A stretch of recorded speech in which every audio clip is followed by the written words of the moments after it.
লালমনিরহাটে ষষ্ঠ উপজেলা পরিষদ সাধারণ নির্বাচন 2024 উপলক্ষে নির্বাচন কমিশনার মহোদয়ের সাথে লালমনিরহাট জেলার উপজেলা পরিষদ নির্বাচনের প্রার্থীগণের মতবিনিময় সভা অনুষ্ঠিত হয়েছে। শনিবার সকাল 10টায় লালমনিরহাট জেলা প্রশাসকের সম্মেলন কক্ষে লালমনিরহাট জেলা প্রশাসনের আয়োজনে এ মতবিনিময় সভা অনুষ্ঠিত হয়। লালমনিরহাট জেলা প্রশাসক মোহাম্মদুল্লাহ এর সভাপতিত্বে প্রধান অতিথি ছিলেন বাংলাদেশ নির্বাচন কমিশনের নির্বাচন কমিশনার রাশেদা সুলতানা।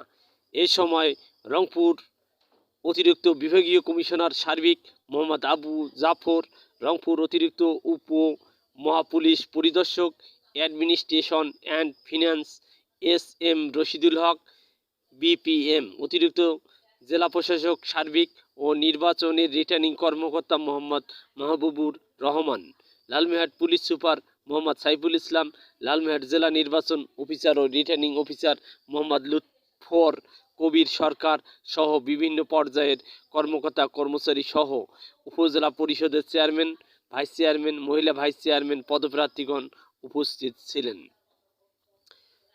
উল্লেখ্য যে সকাল 10টায় সদর উপজেলা পরিষদ সাধারণ নির্বাচন 2024 উপলক্ষে লালমনিরহাট জেলার সকল উপজেলার প্রার্থীগণের সাথে মতবিনিময় সভায় তিনি প্রধান অতিথি হিসেবে যোগদান করেন।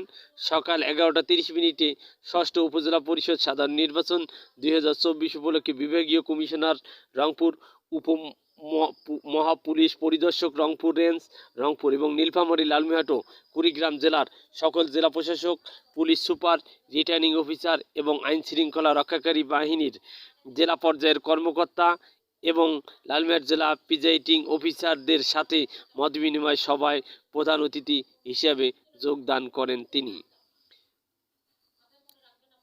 3টায় লালমনিরহাট সার্কিট হাউস হতে গাইবান্ধা সার্কিট হাউসের উদ্দেশ্যে যাত্রা করেন।